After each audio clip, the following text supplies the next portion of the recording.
dalam satu bait syair di Sulamul Munawwarah itu sebagai kata pengantar filsafat Yunani kuna, Aristoteles khususnya, bahwa tidak mungkin seseorang bisa membuat satu konsepsi sebelum persepsinya ditertibkan sebaik-baiknya.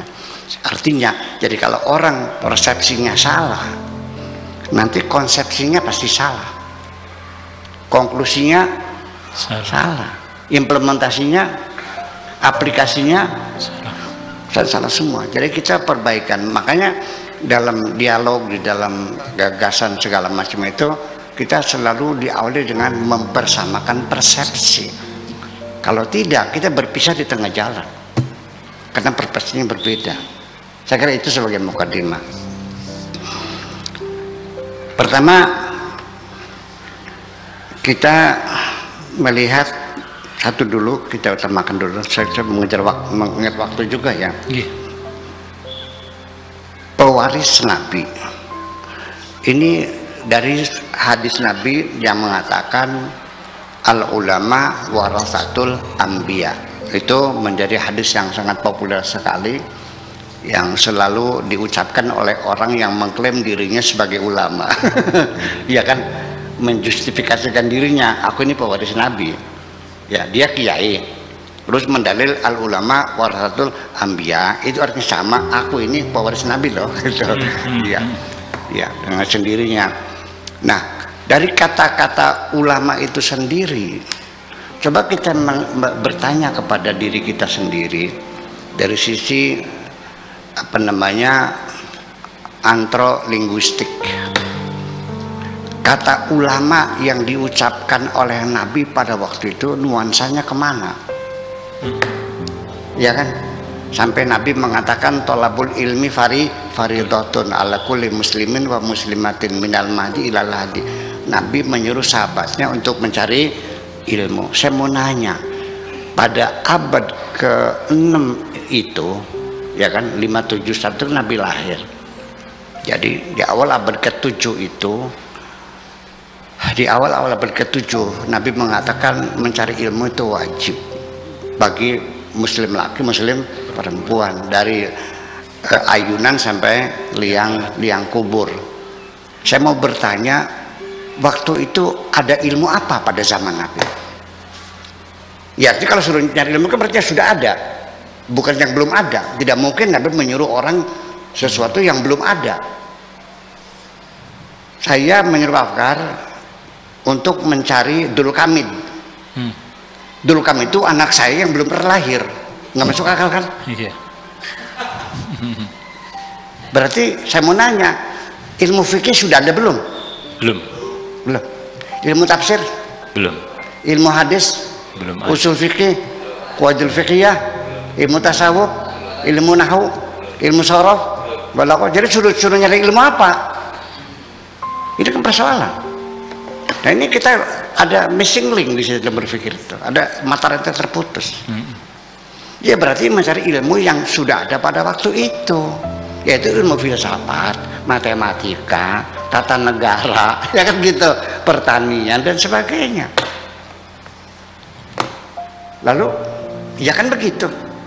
Berarti tidak mungkin Nabi menyuruh belajar fikih yang fikihnya belum ada aja.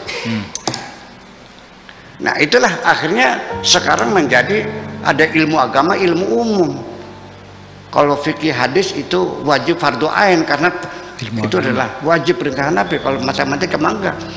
Sampai akhirnya implementasi di masyarakatnya, ketika kita punya uang berlebih setelah panen kan gitu, yeah, bagi zakat, yang dikasih zakat ini adalah orang yang mengajarkan Al-Quran, mengajarkan hadis, mengajarkan bab sholat. Tapi guru matematika dikasih enggak? Enggak. Lah kenapa? Ini persoalannya.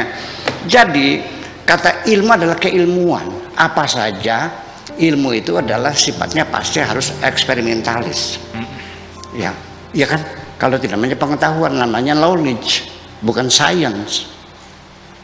Nah, jadi kata ulama pada zaman itu yang adalah pada scientist, pada ahli fisika, ahli tata negara, ahli ilmu perang yang sudah ada pada waktu itu. Nah, tetapi karena ulamanya bahasa Arab, ketika masuk di Indonesia, kata ulama tidak diterjemahkan secara benar, menjadi sifatnya lebih eksklusif.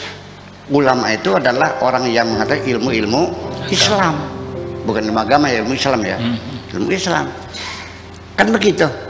Jadi kalau seorang ahli kosmologi, ahli fisika nuklir, ulama bukan? Ulama harusnya. Dalam bahasa Indonesia? Ya tidak. Jadi berarti ada pergeseran kan? Al ulama warasatul anbiya. Di situ ilmu umum kan, artinya apa saja ilmu ya kan. Nah sekarang menjadi ilmu Islam. Jadi disebut ulama itu kalau dia seorang ahli fikih, ahli tafsir, ahli hadis. Kalau ahli fisika, ahli matematika, seorang budayawan disebut ulama enggak? Enggak. Nah di situ kita mempertanyakan. Maka Pak Empi sebagai budayawan juga berhak mengatakan al ulama warasatul anbiya. Siap nggak nih? Itu kan gitu. Soal aja. Ini satu ya. Ini sebagai mukadimah aja, nanti kita diskusikan. Yang penting aja dulu ya. Kemudian kata ma'ruf itu hadisnya sangat populer sekali. Apa namanya?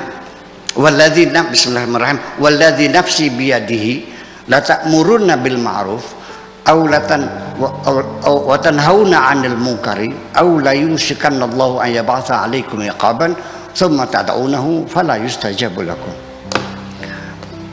Walladzi nafsi biyadihi, demi yang diriku ada di tangannya, artinya demi Allah maksudnya. La ta'muruna bil ma'ruf, hendaklah engkau menyuruh orang berbuat kebaikan, wa la tanhauna 'anil munkari, dan hendaklah kamu mencegah orang berbuat jahat. Ini dalam bahasa apa namanya? Bahasa Arabnya begitu, diterjemahkannya banyak yang lepas. La ta'muruna bil ma'ruf. Lamnya itu lam taukid. La ta'muruna, nunnya nun taukid sakilah.